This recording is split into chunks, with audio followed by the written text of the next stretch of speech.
An invisible war is raging, but no guns, no bombs, no bloodshed. Just a silent yet voracious battle for something far more valuable: your attention. And the terrifying part, you didn't enlist.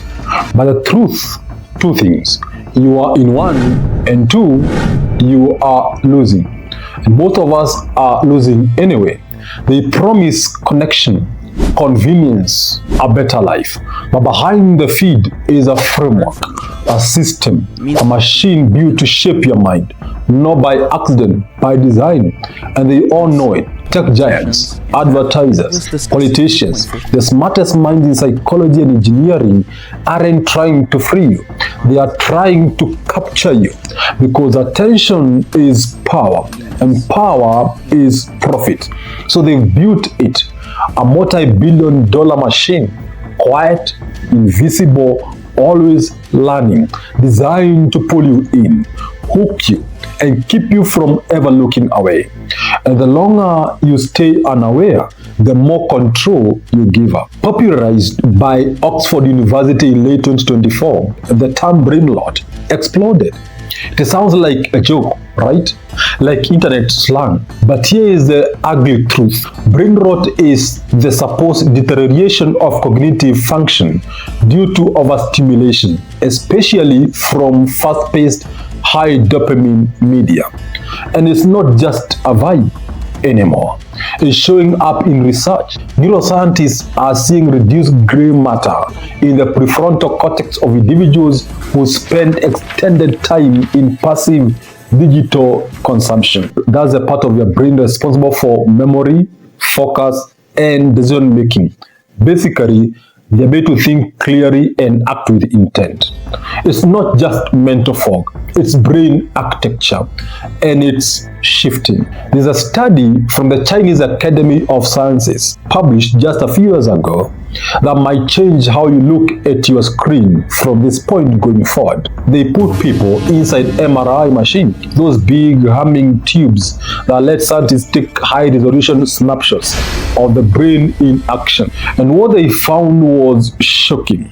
Participants who used short-form video apps for more than 2 hours a day showed noticeable reduction in gray matter volume, especially in the prefrontal cortex and the hippocampus. These are the parts of the brain responsible for, number one, working memory, number two, goal-directed behavior, and number three, emotional regulation, and number four, impulse control. In short, the parts of you that make wise decisions.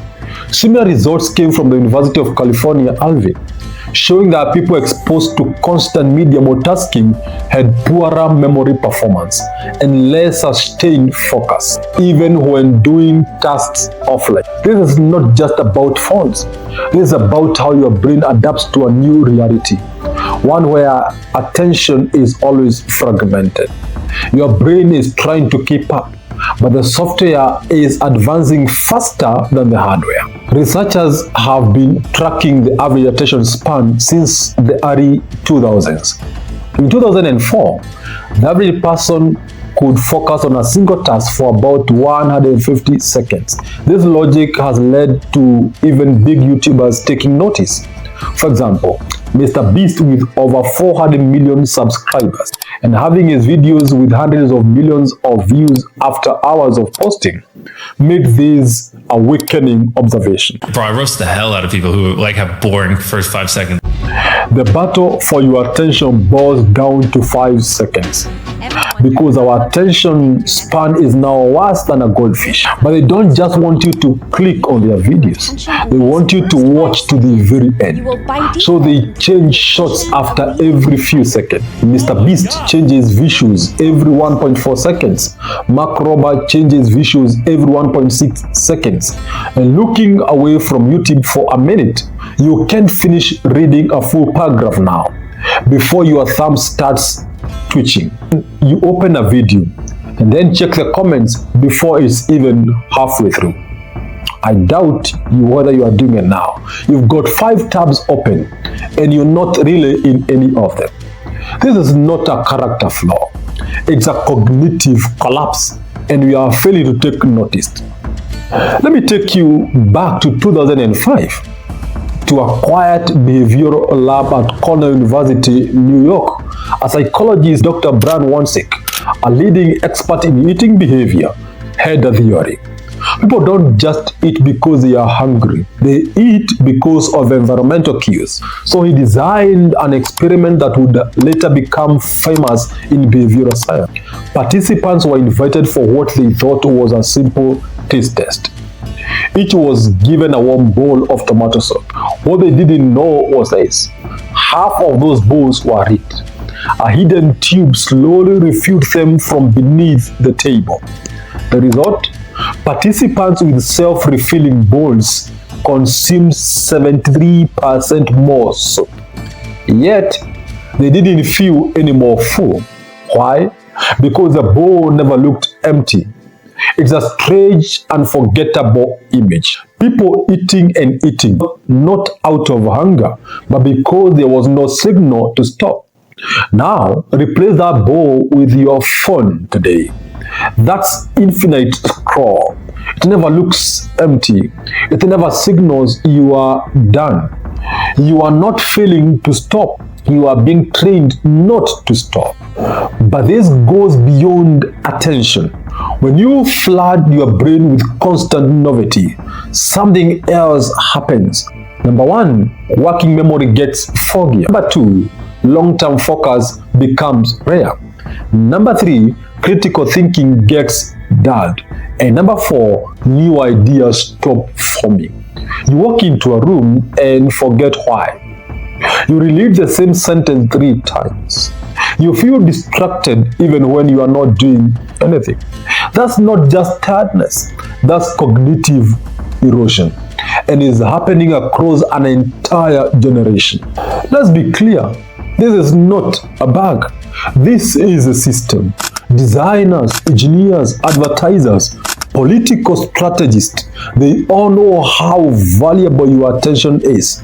So they invest billions to hijack it. Notifications aren't neutral. Algorithms aren't accidental. Dopamine hits aren't coincidental. Every ping, every scroll, and every autoplay, it's all engineered.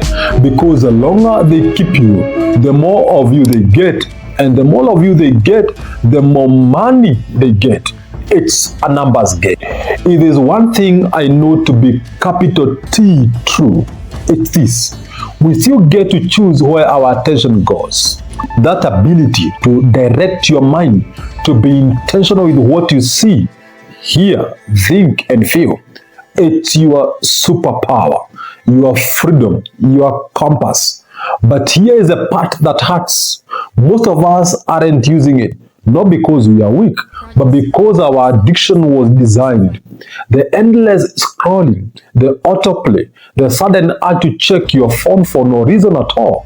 Those aren't random habits. They are engineered outcomes. Someone, somewhere, wanted your attention and built a system to take it. And they've done such a good job, don't even realize we've lost it. Let's rewind to 1964, when a quiet Canadian professor named McLuhan dropped one of the most prophetic ideas of the 20th century. And he said, the medium is the message. At the time, television was taking over living rooms, and McLuhan noticed something subtle but revolutionary. He said, it's not just the content that shapes us, it's the container it comes in.